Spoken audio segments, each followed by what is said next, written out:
when inflation is at 3% already, because you stimulate at 3%, we go to 12%, 15% inflation off of the same type of money printing that they did in 2020 through 2021. So in other words, it's most likely the mere fact that you're going to see the economy really stutter. I think you get into a recession in the second half. In fact, the Fed basically said that just a week ago.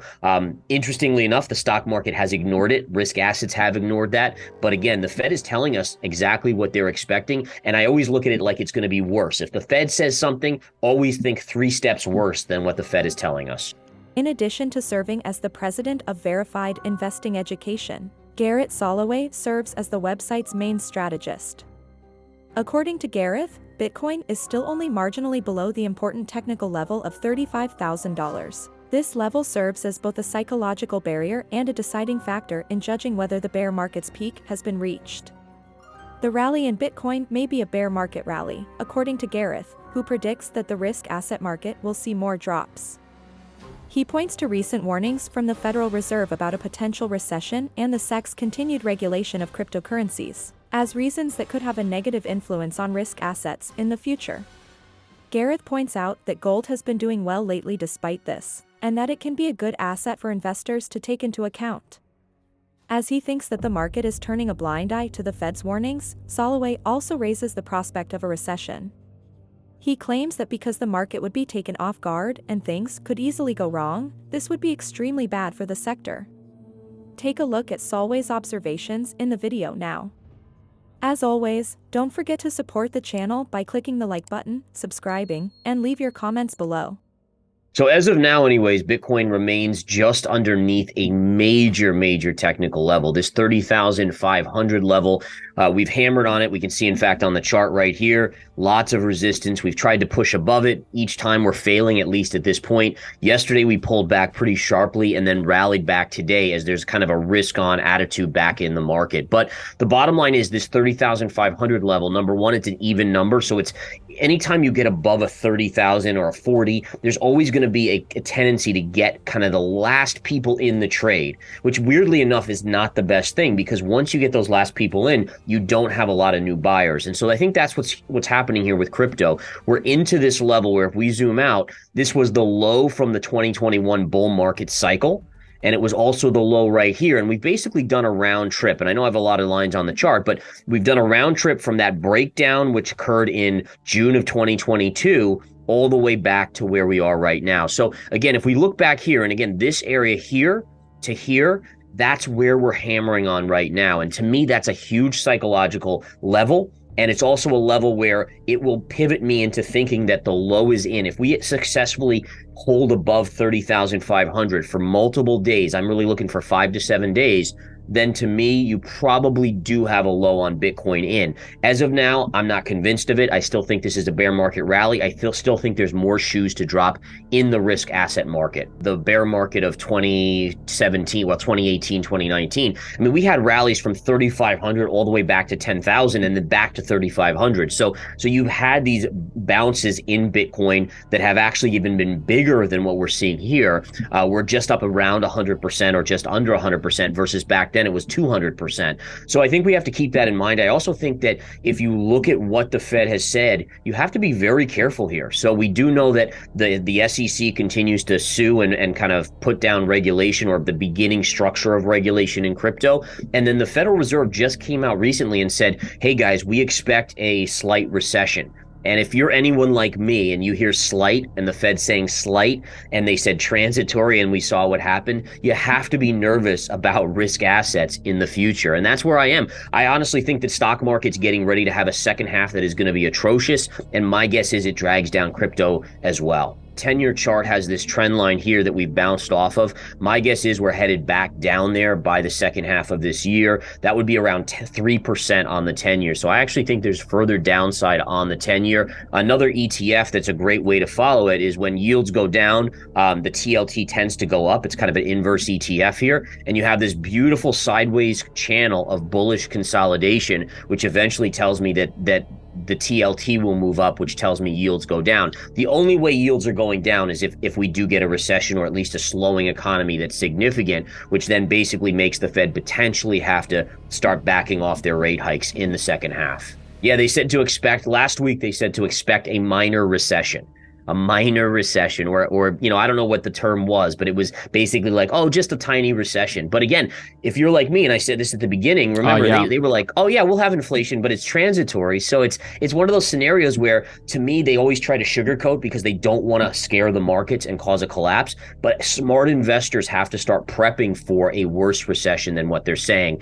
And again, that's just risk management. I've been inching into shorts, and again, I'm one of those types of people that, as a trader, I've learned my lessons in the past. So I inch into positions. I don't go all in. So I've just been inching in one toe at a time in the water here on the short side of the market, a little bit of the Qs short, a little S&P short, and kind of just preparing for what I think is coming. And I also think going into earnings season, I mean, we're basically just starting earnings season now. There's going to be a lot of negative revisions, in my opinion, or lowered forecasts. And that's, the market to me is not prepared for that. If you look at like the forward PE of Microsoft, the forward PE of Apple, there's no preparation for any type of recession in that valuation.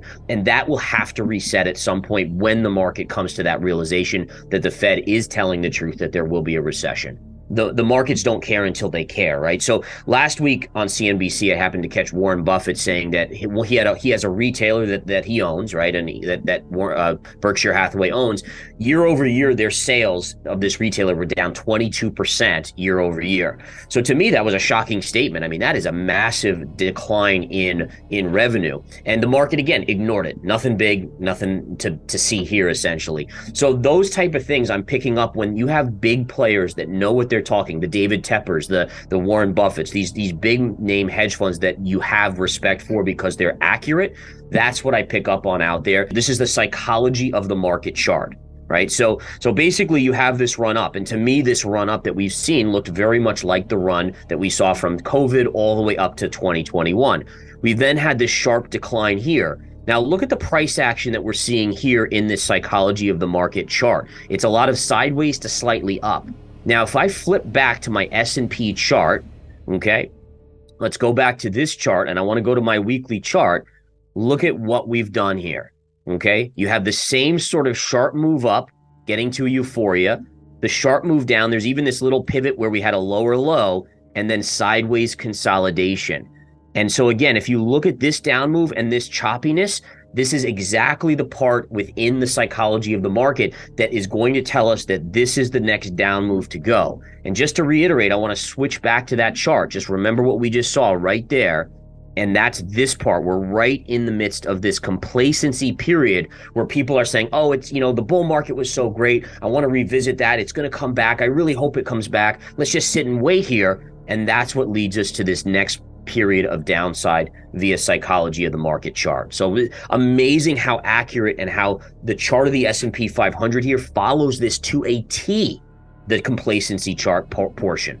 Look at the crypto markets right now. They're as bullish in the crypto markets as we were when we were at 69,000. That's how quickly we've got back. That's complacency. They're basically saying, hey, listen, we're going back to all-time highs. To me, that's a red flashing warning sign out there to be very careful in this market. So another example of the markets ignoring what he's saying, right? So again, you have Jamie Dimon, who runs basically one of the biggest banks in the world, and he's telling you this is not over, yet the markets are like, nah, it's over, no big deal, let's keep buying the S&P 500. All right, if this is over, why is the KRE, which is the regional banking ETF, having literally no bounce here? I mean, this is, to me, a classic case of a bearish chart pattern, and that's got to be very concerning, the fact that the regionals still are not getting a bounce, especially when the Fed basically came out and said, hey, or the government said, hey, we'll make sure that depositors don't lose money, all these things. You even got a bunch of the big banks to put a ton of money in FRC, and here we are. The banking ETF for the regionals is basically at its lows. So there are things cooking here that, to be honest, right now, I would be shocked if we have not dropped significantly within the next 3 months in this stock market, in the S&P, in the NASDAQ. Consumer Price Index, CPI, futures activity today points to a modest increase when trading resumes later. Rose in February, it was 6%. Last month, it was 5%, according to the Bureau of Labor Statistics. However, core deflation, a carefully filtered indicator that excludes volatile food and energy costs, rose 5.6% year over year in March, indicating that prices are still high in some sectors of the economy. In light of the fact that things are not as gloomy as they appear, do you believe the market is truly complacent? In the comment space below, please share your ideas. Also, don't forget to turn on notifications for new videos, subscribe, and give us a thumbs up. Many thanks for tuning in.